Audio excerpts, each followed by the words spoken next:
இன்றைக்கி வீடியோவில் மெஷர்மெண்ட் எப்படி கொடுக்குறது, அதை எப்படி நான் பண்ணுறது சொல்லி தரேன். ஓகேங்களா? நம்ம வந்து ஒரு அளவு ப்ளவுஸ் எடுத்துக்கோங்க. நெக்ஸ்ட்டு வந்து சில்க் காட்டனில் 1 மீட்டர் எடுத்துக்கோங்க. உங்கள் அளவு என்னவோ 1 மீட்டரோ 1/10 இல்லை வந்து 80 பாயிண்ட்டோ, ஓகேங்களா? உங்களுக்கு ஏற்ற மாதிரி, இல்லை சாரிலே வர ப்ளவுஸ் பீட்டோ எது வேணால் எடுத்துக்கலாம். ஓகேங்களா? எடுத்துக்கிட்டு நெக்ஸ்ட்டு வந்து இந்த மாதிரி 4ஆக ஃபோல்ட் பண்ணிக்கோங்க. அதில் 2 பக்கம் ஃபோல்ட் பண்ண மாதிரி இருக்குங்களே, ஒத்த பக்கமாக இருக்கிறதுலாம் அந்த பக்கம் நமக்கு வேறு சைடில் இருக்கும். ஓகேங்களா?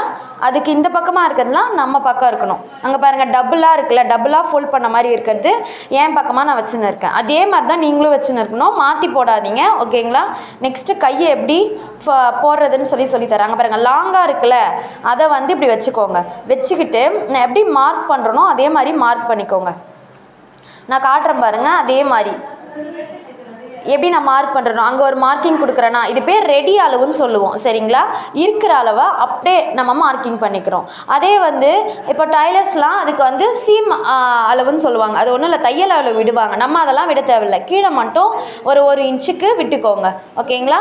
1 இன்ச்சு கீழே நான் எப்படி விட்டுருக்கணும், அந்த கேப் விட்டுட்டு நெக்ஸ்ட்டு தான் நான் மேலே கொஞ்சம் ப்ளவுஸை ஏற்றி வச்சுருப்பேன். அதே மாதிரி விட்டுட்டு 4 இடத்துல மார்க்கிங் பண்ணியிருக்கேன்னா பண்ணிவிட்டு அப்படியே ஸ்கேல் எடுத்து எப்பயுமே யூஸ் பண்ணுங்கள். வெறும் கையால் லைன்ஸ் போடாதீங்க, அளவு மாறிடும். அதனால் ஸ்கேல் யூஸ் பண்ணிக்கோங்க. நான் எப்படி மெஷர்மெண்ட் பண்ணணும் அதே தான். திரும்பி இந்த வீடியோவை ரீவைண்ட் பண்ணி பாருங்கள். நான் அந்த அளவு வச்சுருப்பேன். இது பேர் ரெடி அளவுன்னு சொல்லுவோம். ஒரு வேளை டைலர்ஸாக இருந்தால் உங்களுக்கே கூட தெரிஞ்சிருக்கும். பார்த்து மார்க் பண்ணிக்கோங்க. நான் மார்க் பண்ண மாதிரியே அந்த மாதிரி சும்மா அப்படியே இப்படி வளைச்சி விட்டாலே போதும். ஓகேங்களா?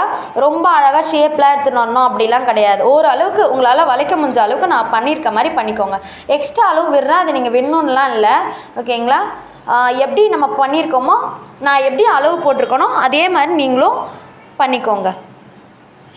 தெரியுதுங்களா? அவ்வளோதான். கை ஃபஸ்ட்டு எடுத்தோன்னே நம்ம கையை தான் மார்க் பண்ணணும். அது எப்படி இந்த பக்கம் அச்சு வர வைக்கிறதுன்னு பாருங்கள். ஒரே ஒரு அரை கைக்கு தான் நம்ம மார்க் பண்ணுவோம். ஓகேங்களா? அந்த ஸ்கேலை வந்து அதில் இந்த முடிகிற இடத்துல வச்சுக்கோங்க. வச்சுக்கிட்டு கரெக்டாக அந்த அளவு மாறக்கூடாதுக்காக முடிகிற இடத்துல வச்சுக்கிட்டு இப்படி நல்லா எல்லா துணியும் 2ஆக இப்படி மடிச்சுக்கோங்க. நான் 4ஆக மடித்து போட்டு அதில் ஒரு பக்கத்துக்கு மட்டும்தான் மார்க்கிங் பண்ணி மீதி இன்னொரு பக்கத்துக்கு இப்படி மடித்து போட்டிருக்கேன். மடித்து போட்டு அந்த ஸ்கேலை நடுவில் வச்சுருக்கேன் அந்த மார்க்கிங்காக. அதை வந்து எடுத்து விட்டுருங்க. எடுத்து விட்டு நல்லா கரெக்டாக ஒரே அளவாக வச்சு தட்டிக்கோங்க. கரெக்டாக ஒரே அளவாக வச்சு இந்த மாதிரி தட்டினீங்கன்னா அதில் அச்சு விழுந்துடும். ஓரளவுக்கு அச்சாக இருக்கும். அதை டார்க் பண்ணிக்கோங்க. இன்னொரு டைம் அந்த மார்க்கிங் சாக் வச்சு டார்க் பண்ணிக்கோங்க. சரிங்களா? டிசின்னு சொல்லுவோம் டைலரிங்கில் கூட, மார்க்கிங் சாக்னு கூட. ஓகேங்களா? அந்த மாதிரி கிடைக்கும். நான் கையில் வச்சு போட்டிருக்கேன் பாருங்கள். அதை வச்சு டார்க் பண்ணிக்கோங்க. டார்க் பண்ணிக்கிட்டு அந்த அளவுக்குள்ளே தான் நம்ம வந்து இப்போ நான் மார்க் பண்ணி காமிச்சிருக்கேன் பார்த்தீங்களா, அதுக்குள்ளே தான் நம்மளோட ஸ்லீவோட டிசைன் என்ன போடனாலும் போடணும். அதுக்கு வெளில போடவே கூடாது. ஏன்னா ஸ்டிச்சிங்க்காக கீழே ஒரு இன்ச்சு விட்டுருக்கேன். அது நல்லா ஞாபகம் வச்சுங்க. கீழே மட்டும்தான் விட்டுருக்கேன். இப்போ உள்ளே காட்டுறேன் பாருங்கள். அந்த பிளேஸ் மட்டும்தான் நீங்கள் ஆரி ஒர்க் பண்ணணும். அதை தவிர வேறு எந்த பிளேஸ்லையுமே பண்ணக்கூடாது. இது அப்படியே ஒரு கை இப்போ ஃபுல்லாக மார்க்கிங் பண்ணியாச்சு. அதை 2ஆக மடித்து போட்டு இப்படி தட்டி எடுத்திங்கன்னா இன்னொரு கைக்கு வந்துடும். சரிங்களா? அவ்வளோதான். அது ரொம்ப ஈஸியாக தான் இருக்கும். 1 டைம் மார்க் பண்ணால் போதும். அதை ஒரு கையில் பிடிச்சிக்கிட்டு இன்னொரு கையில் தட்டுங்க. அளவு மாறிடும். இல்லைனா வெறும் தரையில் வச்சு மார்க் பண்ணுங்கள். ஃபேன் போடாதீங்க. நெக்ஸ்ட் இந்த பாய் மேலே அந்த மாதிரிலாம் மார்க் பண்ணவே பண்ணாதீங்க. அளவு மாறிடும். சரிங்களா? இப்போ இந்த பக்கம் அளவு விழுந்திருக்குங்களா அச்சு, அந்த அச்சு மேலே திரும்பியும் ஸ்கேல் வச்சு போடுங்க. அதுதான் அளவு கரெக்டாக வரும். நீங்கள் ஸ்கேல் வைக்காமல் அந்த மாதிரி போட்டிங்கன்னா அளவு மாறிடும். வேறு இடத்துல போடுங்க. ஒரு கை சின்னதாக இருக்கிற மாதிரி இருக்கும், ஒரு கை பெருசாக இருக்க மாதிரி இருக்கும். அந்த தப்பை பண்ணாதீங்க. நான் சொல்கிற மாதிரி அந்த மாதிரி பொறுமையாக ட்ரா பண்ணிக்கோங்க. ஓகேங்களா? மார்க் பண்ணிட்டேன்னா 2 ஹேண்டுமே மார்க் பண்ணிட்டேன். சரிங்களா? இதுக்குள்ளே தான் நம்ம ஒர்க் பண்ணணும். அதை தவிர்த்து அதுக்கு வெளில ஒர்க் பண்ணவே கூடாது. நல்லா ஞாபகம் வச்சுக்கோங்க. இப்போ நம்ம வந்து பேக் நெக் எப்படி, ஓகேங்களா, நம்ம ப்ளவுஸோட பேக் நெக் இருக்குல்ல, அது எப்படி மார்க் பண்ணுறது பார்ப்போம். கை இருக்கா, அதே பக்கத்தில் அப்படியே திருப்பி போட்டுக்கோங்க. கிளாத் வந்து நல்ல பக்கம் கெட்ட பக்கம்னு இருக்கும். நமக்கு ஷைனிங்காக நல்லா இருக்கும், அதுதான் நல்ல பக்கம். ஓகேங்களா? அதை நான் அப்படியே 2ஆக மடித்து போட்டிருக்கேன். தெரியுதுங்களா உங்களுக்கு? நல்ல பக்கத்தை மேலே போட்டு அது மேலே தான் மார்க்கிங் பண்ணுறேன். எப்படி பண்ணுறேன்னு பார்த்துக்கோங்க. இப்போ ப்ளவுஸை நம்ம பேக் சைடு தான் நம்ம மார்க் பண்ண போகிறோம். இப்போ பேக் சைடில் தான் நம்ம எப்பயுமே ஒர்க் பண்ணுவோமே. அதேமாதிரி மோஸ்ட்லி யூ நெக் தான் வைப்போம். அதை தவிர்த்து பானை நிறைய இருக்குது, நெக்லாம் நிறைய இருக்குது, எது வேணால் வச்சுக்கலாம். நான் எப்படி மார்க் பண்ணுறனோ அது மாதிரி மார்க் பண்ணிக்கிட்டு அதில் அந்த என்ன நெக்கு உங்களுக்கு வேணுமோ அதை வந்து வச்சுக்கலாம். ஓகேங்களா? அங்கே பாருங்கள், எடுத்தோடனே 1 இன்ச்சு அளவு ஏறுறேன்னா இங்கே ஒரு மார்க்கிங் கொடுக்குறேன்னா, நெக்ஸ்ட்டு வந்து இங்கே ஒரு மார்க்கிங் கொடுக்குறேன்னா ஹேண்ட் ஆண்ட, அதுக்கப்புறம் ஷோல்டருக்கு, அப்புறம் நெக்குக்கு ஒரு மார்க்கிங் கொடுக்குறேன்னா, நெக்ஸ்ட்டு ஷோல்டருக்கு மார்க்கிங் கொடுக்குறேன். நான் மார்க்கிங் மேலே அது பக்கத்தில் இங்கே ஒரு மார்க்கிங் கொடுப்பேன். சரிங்களா? மார்க்கிங் கொடுத்துட்டு அது ஸ்ட்ரைட் லைனாக அந்த ஷோல்டர் ரெண்டும் இப்படி இருக்குல்ல, ஸ்ட்ரைட் லைனாக வரைஞ்சிக்கோங்க. இது மார்க்கிங் கூட திரும்பி டார்க் பண்ணி காமிக்கிறேன், பார்த்துக்கோங்க. ஓகேங்களா?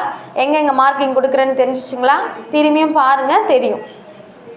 அவ்வளோதான். நம்ம ரெடி அளவாக தான் மார்க் பண்ணுவோம். இப்போ ஸ்கேல் எடுத்து எல்லாமே ஸ்ட்ரைட் லைனாக வரைஞ்சிக்கோங்க.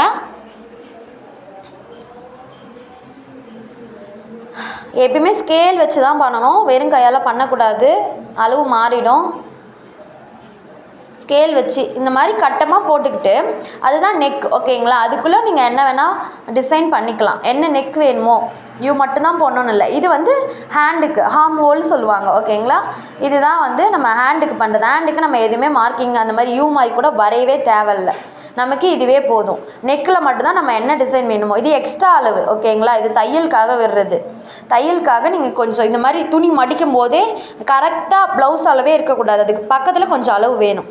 நெக்ஸ்ட்டு இந்த மாதிரி இது பேர் ஃப்ரெஞ்ச் கவுன்னு சொல்லுவாங்க. டைலரிங்கில் யூஸ் பண்ணுற ஒரு டூல். ஓகேங்களா? இதை எடுத்து இந்த மாதிரி யூ கொடுத்தீங்கன்னா கொஞ்சம் அழகாக வரும். யூ பார்க்குறீங்களா? வெறும் கையால் டைலரிங்கில் வரைஞ்சால் நம்ம இன்னொரு பக்கம் கட் பண்ணும்போது அழகாக வந்துடும். ஆனால் இந்த மாதிரி ஆரியில் பண்ணும்போது இந்த பக்கம் யூ நெக் வேறு மாதிரி இருக்கும், இப்போ அச்சு இந்த பக்கம் அடிப்போம்ல, அது வேறு மாதிரி இருக்கும். அதனால் கட்டமாக இந்த நெக்குக்கு மட்டும் கட்டை மாதிரி இப்படி போட்டுக்கிட்டு அதில் இந்த ஃப்ரெஞ்ச் கவ் வச்சு இடம் இந்த பக்கம் எப்படி மார்க் பண்ணுறீங்களோ அதே மாதிரி இந்த பக்கமும் மார்க் பண்ணிக்கோங்க. இந்த ஸ்கேலும் கரெக்டாக பாருங்கள், நான் முடிகிற இடத்துல வச்சுருக்கேன்னா வச்சுட்டு அப்படியே இந்த துணியை மேலே தூக்கி போட்டு அப்படியே அதை அச்சு அந்த பக்கம் வந்துடும். அது எந்த அளவுன்னு தெரியறதுக்காக தான் அது. ஓகேங்களா? வேறு எதுக்காகவும் நம்ம அதை வைக்கிறதில்ல. எதுலேருந்து முடியுது, இப்போ ஸ்கேல் வைக்காமல் வச்சிங்க அப்படின்னு வச்சுக்கோங்களேன், அப்போது அந்த அச்சு கொஞ்சம் நகர்ந்து விழுந்துடும், இல்லை கிட்டையே விழுந்துடும். அதுக்காக தான் அந்த ஸ்கேல் வச்சுன்னா இதுலேருந்து இது வரைக்கும் தான் முடியுது. நெக்ஸ்ட் அந்த ஸ்கேலை நம்ம ரிமூவ் பண்ணிவிட்டு அப்படியே இப்படி அடிச்சுக்கலாம். ஓகேங்களா? இந்த மாதிரி இப்படி தட்டி விட்டோன்னா நமக்கு அதோட இம்ப்ரெஷன் விழுந்துடும், அச்சா அந்த பக்கம் வந்துடும். ஓகேங்களா? இப்போ பாருங்கள், அந்த பக்கம் விழுந்திருக்கும். இந்த வீடியோ லேஸாக தெரிகிற மாதிரி இருக்கும், அது மேலே டார்க் பண்ணால் உங்களுக்கே தெரியும். நேரில் பார்க்கும்போது டார்க் பண்ணிங்கன்னா கரெக்டாக வந்துடும். லேஸாக அச்சு விழுந்திருக்கும். இந்த மாதிரி ஸ்கேல் வச்சு டார்க் பண்ணிக்கோங்க, கையில் போடாதீங்க.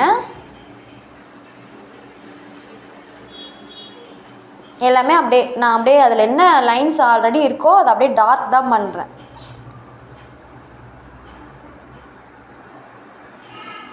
நீங்களும் அதே மாதிரி பண்ணிக்கோங்க.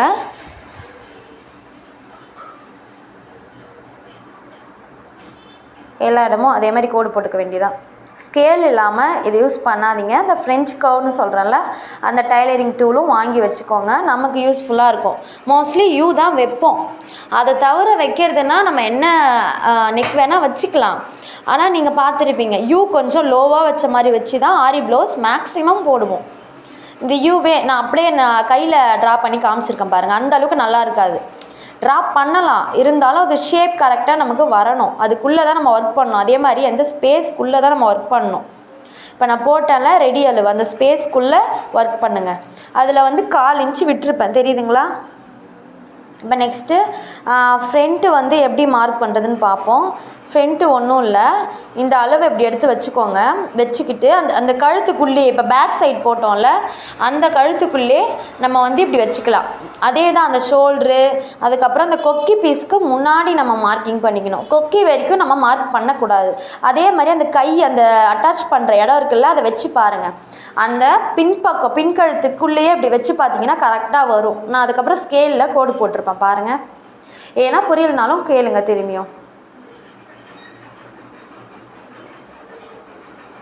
இந்த மாதிரி ஸ்ட்ரைட்டாக கோடு போட்டு இது ஒன்றும் ஆகாது. ஓகேங்களா? இது அப்படியே கட் பண்ணி நம்ம ஸ்டிச் பண்ணிக்கலாம். இப்போ டைலராக இருந்தீங்கன்னா நீங்களுமே ஸ்டிச் பண்ணிக்கலாம். யூ எப்படி வைக்கிறேன்னு பார்த்துங்க. இந்த பக்கம் வரணும், நம்ம பேக் சைடில் அப்படியே திருப்பி உங்கள் பக்கம் வச்சு பார்த்தீங்கன்னா தெரியும். அந்த பின்பக்க கழுத்துக்குள்ளே தலைகளாக நம்ம வந்து முன்பக்க கழுத்தை வச்சுருப்போம். இப்படியே நம்ம வச்சுக்கலாம். இல்லை ஹெவி ஒர்க்காக கொடுக்குறீங்கன்னா வேறு எங்கன்னா கூட மார்க் பண்ணிக்கலாம். எங்கே வேணால் மார்க் பண்ணலாம். இங்கே தான் மார்க் பண்ணணும்னு முன்பக்கத்தை கிடையவே கிடையாது. ஏன்னா ஃப்ரண்ட்டு வந்து நம்ம ஃபுல்லாகவே அட்டாச் தான். பட்டி அட்டாச் பண்ணுவோம், நெக்ஸ்ட் வந்து ஹேண்ட் அட்டாச் பண்ணுறது எல்லாமே அட்டாச்மெண்ட் தான். அதனால் அது எங்கே வேணால் நம்ம இது பண்ணிக்கலாம். ஆனால் பேக் சைட்னால் அப்படி கிடையாது, அது ஃபுல் போர்ஷனாக இருக்கும். அதுக்கப்புறம் ஒரு 1/4 இன்ச்சு அந்த யூ வரைஞ்சிட்டு 1/4 இன்ச்சு கேப் விட்டுருக்கோன்னா அங்கேருந்து தான் நம்ம வந்து ஜரி லைன், ஜரியில் டபுள் லேயர் செயின் ஸ்டிச் கொடுப்போம்.